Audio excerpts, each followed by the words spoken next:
네, 안녕하세요. 영어 강사 문재용입니다.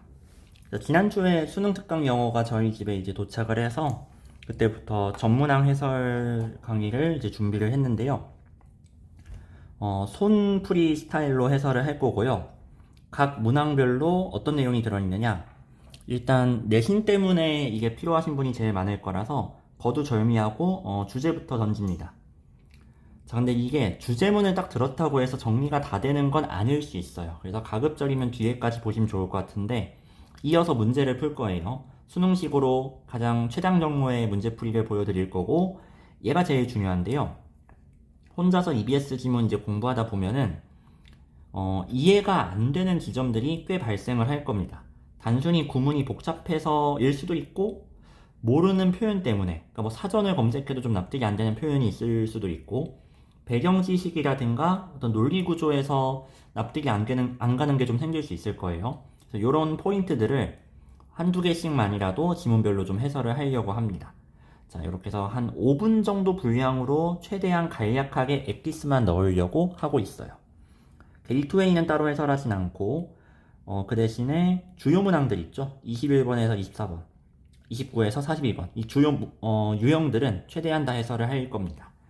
자, 그리고 단순 해석 있잖아요. 그냥 해설지 보면 알 수 있는 것들. 그런 것들은 가급적이면은 좀 다루지 않으려고 합니다. 그래서 해석은 최소화할 거고, 모든 문장을 다 번역하거나 막 끊어읽거나 그러진 않을 거예요. 딱 필요한 엑기스 위주로 진행을 하겠습니다.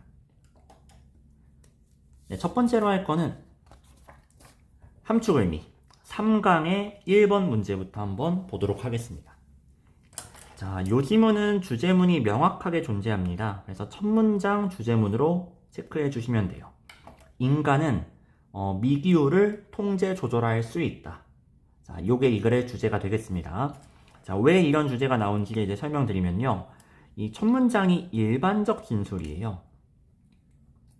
그리고 그 뒤에 나머지는 전부 다 구체적 진술이라고 해서 다 예시입니다.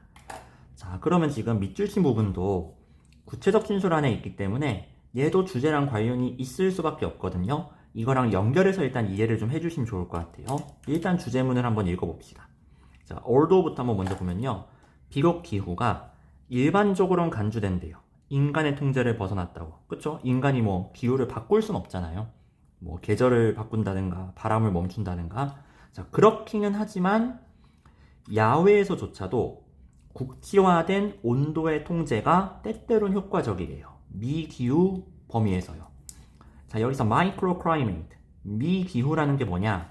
농사를 이제 아무래도 땅에서 짓다 보니까 지표면에서 한 1.5m 정도 떨어진 그 범위가 미기후라고 합니다. 즉, 어떤 농작물의 성장하고 가장 밀접하게 관련되어 있는 그 범위라고 보시면 돼요.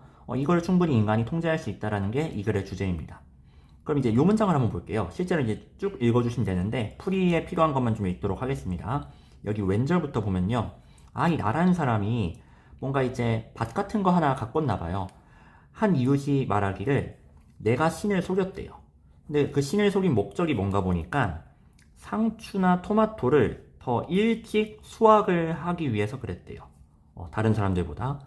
그러면은 농산물을 좀 더 빨리 수확하기 위해서 이 사람이 뭐 했을까요? 자, 주제랑 연결. 기후를 통제했을 거예요. 그쵸? 실제로 다음 문장 보니까 여기가 단어가 좀 까다롭긴 합니다. 뭐 일단 뱅크가 얘가 이제 약간 비스듬한 경사란 뜻이 있는데 그래서 경사지게 하다 이런 뜻으로 쓰였어요. 이런 것들은 근데 좀 해설지를 그냥 보시면 해결이 되는 거니까 뭐 바닥을 경사지게 하고 식물 사이에 어떤 영역을 돌로 덮고 이렇게 뭔가 인위적인 작업을 하고 있다는 거 아시겠죠? 자, 중요한 건 이제부터 그 목적이 뭐냐면요. 토양의 열기를 극대화하기 위해서라고 합니다. 자, 되셨죠? 맞네. 온도를 조절한다? 내용 나왔죠. 겨울 추워요. 그쵸? 추운데 그 추움에도 불구하고 열기를 극대화해서 조금 더 수확 시기를 앞당긴 겁니다. 따라서 밑줄 친 부분이 의미하는 거는 요 내용. 좀 더 열기를 확보했다. 온도를 조절했다. 요거를 찾아주시면 되겠습니다. 자, 그래서 답은 5번이 되겠죠. 더 따뜻한 미기후를 만들었다. 여기서 말하는 가드닝 메서드는 아까 뭐 바닥의 경사를 기울이는 거, 돌을 놓는 거, 뭐 이런 것들이 이제 되겠죠. 자, 오답 설명드리면요. 1번, 2번은 더 많은 작물을 얻는다라는 내용이 나왔기 때문에 이거는 이제 틀렸죠. 더 빨리 얻는 거지 많이 얻는다라는 내용이 아니었어요. earlier이라고 아까 말했었죠. 그 다음에 최신 기술 나온 적 없고요. 다른 사람을 도왔다는 내용도 나온 적이 없기 때문에 뭐 쉽게 지울 수 있을 것 같습니다. 자, 고난도 포인트 이제 설명드릴게요. 어디를 좀 볼 거냐면은 요 번문장 한번 보실까요? 아마 읽다 보면은 좀 물음표가 생길 수 있는 게 팬이라는 바람이 등장합니다. 얘는 건조한 바람이라고 나왔잖아요. 아니 건조한 바람인데 얘가 어떻게 밴쿠버의 겨울을 습하게 만드는 거야? 라는 의문이 좀 생길 수 있는데 사실 이 지문만 보고 알 수 있는 건 아니지만 밴쿠버가 습한 게 팬이란 바람 때문에 그런 건 아닌 거예요. 그러니까 여기는 원래 습한 지역이었고 원래 습하긴 했는데 팬 덕분에 온화하기까지 한 거죠. 겨울이 따뜻하면서도 습한 겨울이 되었다. 이 정도로 이해하시면 될 것 같습니다. 자, 그런 다음 마지막 문장에 요거를 좀 볼 건데요. 얘가 n-이라는 거예요. 왜 우리 1에서 10까지 할 때 보통 한국 사람들은 이런 식으로 많이 표시를 하는데 자, 영미권은 이렇게 안 쓰고 n-이라는 걸 사용합니다. 일종의 대시예요. 그래서 얘도 범위를 나타내는 역할을 한다고 보시면 돼요. 언제부터 언제까지? 늦겨울에서 초봄까지의 태양이 되겠습니다. 이때는 햇살이 그렇게 세지 않을 거 아니에요. 그래서 약한 태양이란 말이 나온 거죠. 열기가 약한데 그 약한 열기로부터 그 열을 극대화하기 위해서 아까 여러 가지 막 조치를 취했었죠. 이렇게 내용 이해해 주시면 되겠습니다. 자, 두 가지 포인트 말씀드렸고, 자, 1번은 이 정도로 보기로 할게요. 그 다음 2번 지문으로 넘어가 보겠습니다. 자, 이 글의 주제는요. 직원들의 충성심에 대한 글이라 보시면 돼요. 직원들이 이제 회사에 충성하도록 하려면, 이들이 하는 일에 충성하도록 하려면요. 내적인 동기, 여기 나온 표현으로 치면은 cause, 대의 명분이 필요하다라는 게 이 글의 주제가 되겠습니다. 자, 왜 이런 주제가 나오나 이제 해설하면서 말씀드릴게요. 일단 첫 문장 보면요. 에너지가 항상 주입될 수 있대요. 조직에. 사람들이 뭔가 하도록 동기를 부여하기 위해서. 직원들한테 뭔가 동기를 부여하는 상황인데 그 동기가 되는 게 에너지래요. 자, 그런 다음에 이 에너지가 될 수 있는 것의 예시가 나옵니다. 요걸 제가 밑줄 표시를 할 건데요. 뭐 보너스라든가 승진 같은, 그리고 당근과 채찍 이런 것들이 나옵니다. 이거는 사람들이 더 열심히 하게 돼요. 즉 동기가 되는 겁니다. 이렇게 이제 동기가 지금 나온 건데 문제는요. 이러한 동기가 되는 이익들은 어떻대요? 단기적이래요. 단기적이래요. 실제로 다음 문장에 시간이 좀 지나면 이런 것들은 좀 부작용이 있다 또는 좀 효과가 없다는 내용이 나옵니다. 여기서 좀 구별을 해야 될 게 이 글은요. 외적인 동기와 내적인 동기의 대비가 나타나 있다고 보시면 돼요. 자, 내적 외적이란 표현을 직접적으로 쓴 건 아니고 이거는 이제 스키마가 되겠습니다. 충성심이란 말, 아무죠. 충성심은 말 그대로 마음이잖아요. 그래서 충성심이 있다 나오는 약간 내적 동기랑 관련되어 있다 보시면 돼요. 그래서 외적 동기, 뭔가 보상을 주거나 당근과 채찍을 통해서 만들어내는 동기는 얘는 효과가 단기적이다. 이 한계를 지적하고 있는 겁니다. 자, 실제로 그 다음 문장 보시면요. 대시 가리키는 게 아까 말한 이런 외적인 동기를 말한다 보시면 돼요. 얘네들은 충성심이 아니래요. 그럼 대체 충성심은 어떻게 생기는 건데? 자, 그 다음 문장. 충성심은 존재한다고 합니다. is가 이제 존재하다, 즉 생긴다는 거죠. 뭐 할 때? turn down이 거절하다니까. 그렇죠. 더 많은 돈이라든가 이익 같은 거, 즉 외적 동기를 거절했을 때. 거절하고도 계속해서 똑같은 회사에서 일하는 거죠. 나 돈 덜 받아도 더 일할 수 있어요. 이런 게 이제 충성심이다라는 거예요. 그럼 이건 대체 어디에서 생기느냐? 자, 요거는 그 다음에 and 요 문장 한번 보실까요? 너가 우주비행사가 아닌 이상 업무가 아니래요. 너가 하는 업무가 아니래요. 뭐는? 우리한테 영감을 주는 것은요. 즉 동기를 부여하는 건 업무 자체가 아니다라는 거죠. 우주비행사 업무? 되게 뭔가 흥미롭고 뿌듯할 수 있잖아요. 근데 보통은 업무 자체가 재밌는 경우는 별로 없죠. 그럼 대체 뭔데? 자, 드디어 나옵니다. 여기에다 이제 물결 표시해 주시면 돼요. 우리가 일을 하러 오게 하는 것은, 일을 하게 하는 것은 바로 대의 명분이라고 합니다. 우리가 일하게 하는 것은, 일하게 되는 것은 대의 명분 때문이에요. 자, 이게 이제 내적 동기라고 보시면 돼요. 바로 대의 명분. 자, 물질적인 보상, 외적인 어떤 동기가 아니라 명분이 있어야 된다는 거죠. 자, 그러면 여기 똑같은 문장이 또 나왔죠. 우리는 일을 하려고 합니다. 일을 하기를 원합니다. 왜요? 대성당을 짓기 위해서. 그럼 이 대성당이 의미하는 거는 이 대의 명분을 말한다는 거 아시겠죠? 우리가 일을 하게 만드는 것은 cause다. 이 cause를 찾으시면 되기 때문에 답은 4번. 더 큰 목표, 그 다음에 의미 있는 대의 명분. 요거 답으로 해주시면 되는 거예요. 그래서 직접적으로 그런 말을 한 건 아닌데 단기적으로가 아니라 장기적으로 직원들을 충성하게 하는 것은 이런 대의 명분 같은 내적 동기구나 라는 거에 이 글의 주제가 되겠습니다. 자, 아까 같은 이제 주제가 나왔다고 보시면 되겠고, 요 지문에서 이제 추가적으로 봐야 될 거는 그 하나만 볼게요. 여기 repeat business라는 표현이 되게 낯선데 얘가 재방문 고객이란 뜻입니다. 이 표현이 왜 나왔냐면요, 일반적으로 고객이 다시 어떤 가게를 방문하는 거는 충성심 때문이라기보다는 그 가게의 어떤 제품이나 서비스가 좋아서 방문하는 거겠죠. 즉 내적인 요인 때문보다는 외적인 요인 때문에 재방문을 하는 거예요. 즉 이런 외적 동기로 직원들을 붙잡아 둔다? 이거는 고객이랑 똑같다. 재방문 고객의 직원 버전이다라는 거는 고객이 다시 가게를 찾아오는 거랑 다를 바가 없다. 이 얘기라 보시면 돼요. 정말 마음에 우러나서 충성심 때문에 계속 그 회사를 다니는 게 아니다라는 거죠. 이 문장 이렇게 이해해 주시면 되겠습니다. 네, 2번 지문에서 여기까지 하고요. 이제 3번으로 넘어갈게요. 자, 3번 지문이 이제 되게 재밌는데요. 얘는 일단 구조적으로 유추를 활용한 지문이에요. 그래서 주제만 딱 듣지 마시고 이 유추 구조까지 같이 공부하시면 좋을 것 같아요. 이 글의 주제는요, DNA가 우리의, 즉 인간에게 영향을 미친다. 미래까지도 영향을 준다. 이게 이 글의 주제가 되겠습니다. 자, 제가 유추라는 말을 쓴 이유는 이제 뭐냐면요, 이 번문장을 기점으로 해서 앞에랑 뒤에가 내용이 갈립니다. 그 힌트가 되는 게 바로 equally true예요. 자, 예시 하나만 들어드릴게요. 어떤 비유가 나옵니다. 여러분, 운동 하루 했다고 해서 몸이 건강해지는 거 아니죠? 운동은 꾸준히 해야 효과가 있는 거예요. 공부도 똑같습니다. 공부도 마찬가지입니다. 꾸준히 해야 성적이 올라요. 자, 운동 얘기하고 싶은 거 아니죠? 공부 얘기하고 싶은 거죠. 이렇게 비유를 통해서 요지를 제시하는 게 유추예요. 그리고 제가 아까 중간에 뭐라고 했어요? 공부도 똑같아요. 이 똑같다란 표현, same이란 표현을 보통 많이 쓰는데 여기선 equally true란 말을 썼다 보시면 돼요. 자, 이게 유추라고 보시면 되겠습니다. 자, 그럼 감 보셨죠? 앞에 얘기를 말하고 싶은 게 아니라 뒤에 얘기하고 싶은 거예요. 앞에는 역사, 인종 얘기가 나왔고 뒤에는 DNA 얘기가 나왔습니다. 이게 진짜 하고 싶은 얘기라고 보시면 돼요.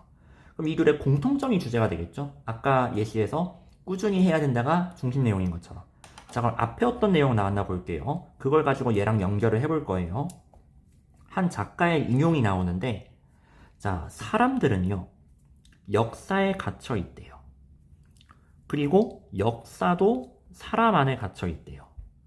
인종과 관련해서 말을 할 때 이런 말을 했다고 합니다. 자, 이게 대체 무슨 말이냐?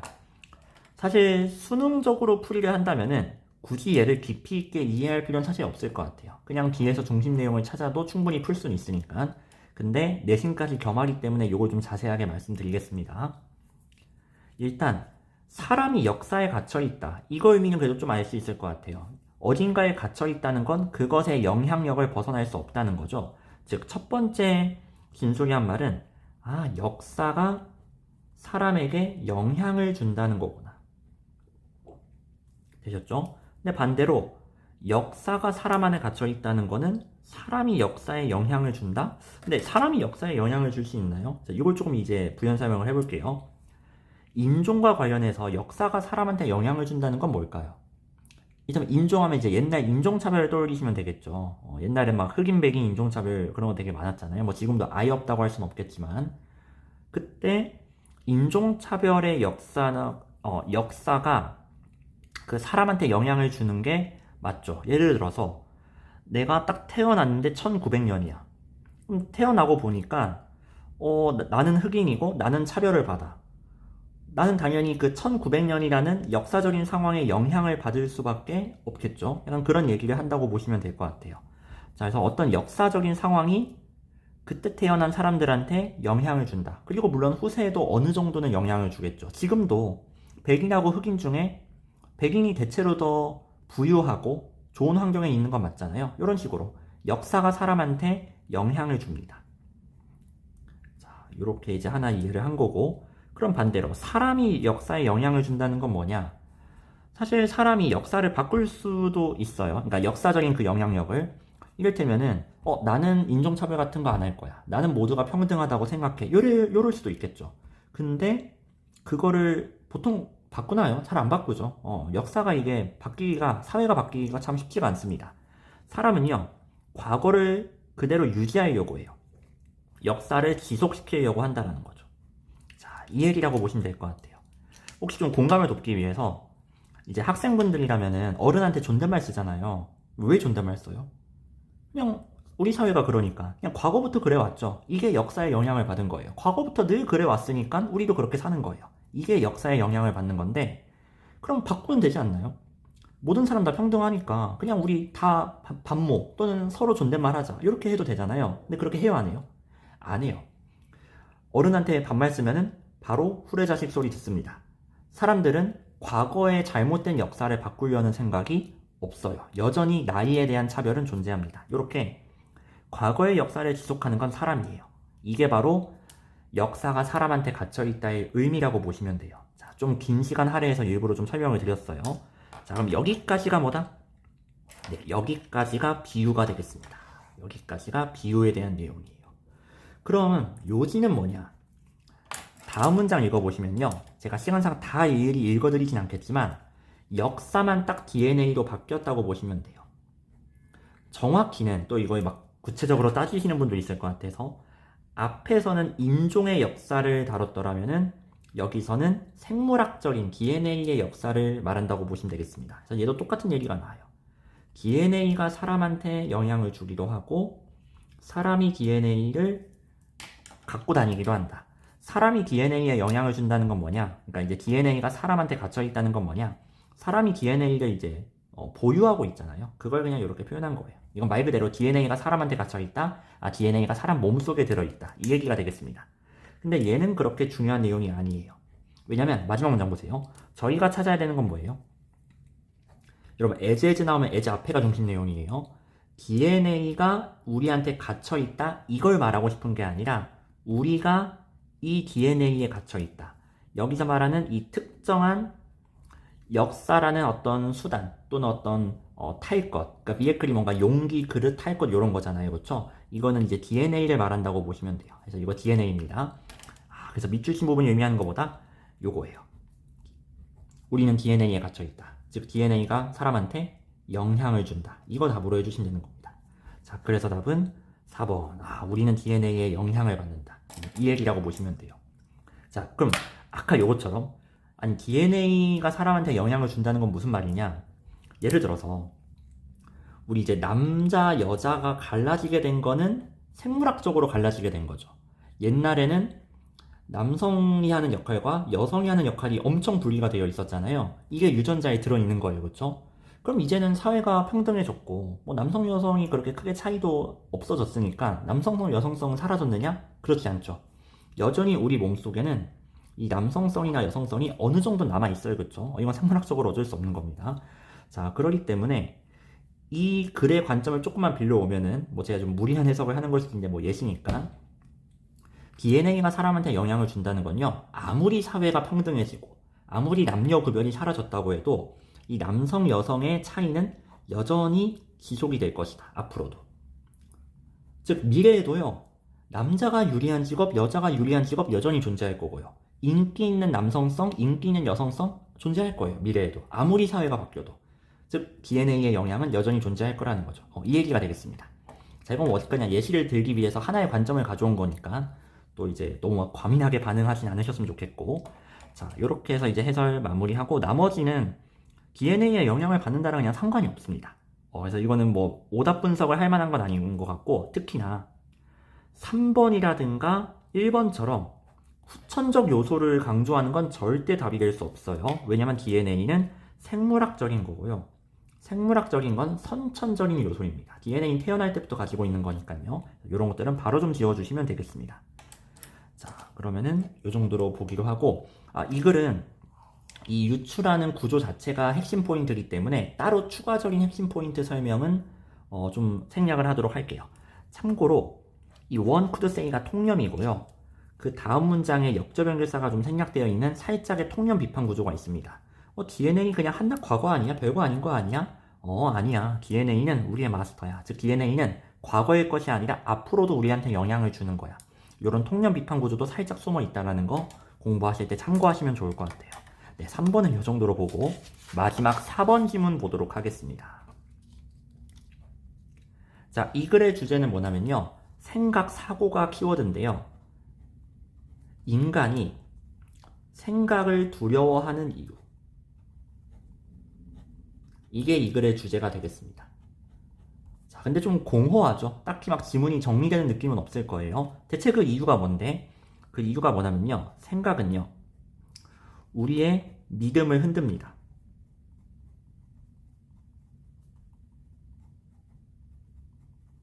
우리가 그동안 맞다고 생각해왔던 것들을 바꿔버릴 수 있기 때문에 섣불리 비판적 사고를 하기가 힘들다는 게 이 글의 주제라고 보시면 돼요. 그래서 주제는 이렇게 정리해 주시고, 다만 이거를 좀 더 와닿게 이해하려면 역시나 본문을 이제 읽어야 되겠죠. 자, 해설을 한번 해보겠습니다.